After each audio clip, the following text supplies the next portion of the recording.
آج ہمارے یہاں الیکٹرانک میڈیا کا دور ہے، انٹرنیٹ کا استعمال عام ہو گیا ہے، واٹس اپ اور اسی طرح فیس بک اور دوسری چیزوں پر آج کل تو واٹس اپ کی بڑا دورہ ہے اور بڑی تیزی کے ساتھ خبریں ادھر سے ادھر ہوتی ہیں۔ حدیثیں آتی ہیں بغیر حوالے کے، حدیثیں کبھی حوالے کے ساتھ بھی آتی ہیں، حدیث نمبر بھی ہوتا ہے، لیکن وہ حدیث نہ اس جگہ ہوتی ہے نہ اس نمبر پہ ہوتی۔ کئی مرتبہ چیک کیا ہے کئی چیزوں، تو ایسی حدیثیں، ایسے پیغامات جن وہ بغیر حوالے کے ہوں اور حوالے کے ساتھ بھی ہوں، جب تک آپ کسی سے اس کی تصدیق نہ کر لیں کہ حوالہ درست ہے کہ نہیں، اسے آگے نہ پہنچائیں۔ اسی طرح بعض میسج ایسے آتے ہیں کہ فلاں جگہ یہ ہو گیا ہے، مسلمانوں کے ساتھ یہ زیادتی ہو رہی ہے اور کسی کو خبر نہیں ہے۔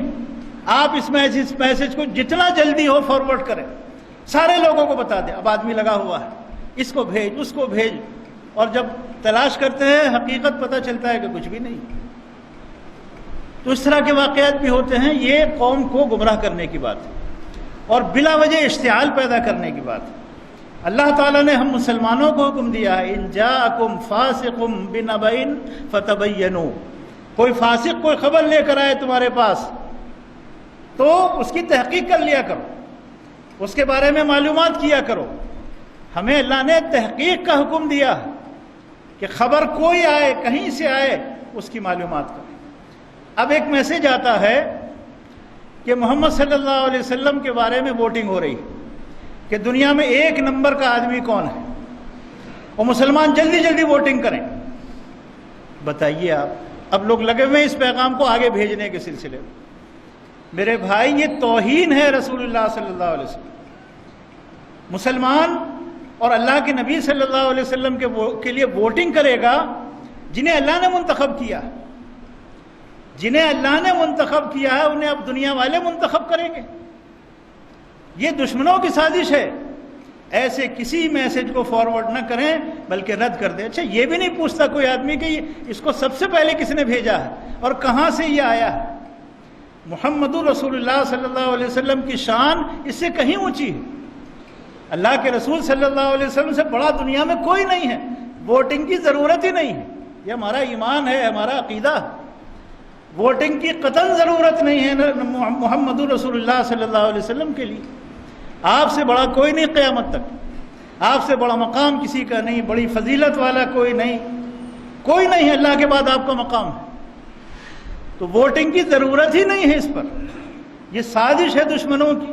اسی طرح اسلام کے لیے ووٹنگ ہوتی ہے۔ اسلام اللہ کا نازل کیا ہوا دین ہے، اس کے لیے ووٹنگ کی ضرورت نہیں۔ اللہ نے فرما دیا، ان الدین عند اللہ الاسلام، اللہ کے نزدیک دین اسلام ہے۔ ووٹنگ کی ضرورت نہیں، کوئی ووٹنگ نہیں۔ اللہ کا دین ہے، اللہ کا منتخب کیا ہوا دین ہے، اور قیامت تک کے لیے ہے۔ اس سے اعلیٰ اور ارفع دین کوئی نہیں۔ اور اس کے علاوہ تمام ادیان باطل ہیں، تمام ادیان باطل ہیں، کیونکہ اللہ تعالیٰ نے فرمایا وَمَن يَبْتَغِي غَيْرَ الْإِسْلَامِ دِينًا فَلَن يُقْبَلَ مِنْهُ، اسلام کے علاوہ کوئی اور دین قبول کرو گے اللہ کے قابل قبول نہیں، اللہ اسے قبول نہیں کرے گا۔ تو دین کے لیے ووٹنگ اور محمد رسول اللہ صلی اللہ علیہ وسلم کے لیے ووٹنگ یہ قطعی طور پر جائز نہیں ہے، اور ان چیزوں میں حصہ لینا مسلمانوں کو بچنا چاہیے۔ تو ان تمام چیزوں کا خیال رکھیں۔ واٹس ایپ پر کوئی بھی دینی بات ہو بغیر تحقیق کے اسے آگے پہنچانا یہ کسی کے لیے بھی جائز نہیں ہے۔ اللہ تعالی ہم سب کو دین کی صحیح سمجھ عطا فرمائے۔ اقول قولی ھذا واستغفر اللہ لی ولکم ولسائر المسلمین انہ تعالی جواد کریم ملک بر رؤوف الرحیم۔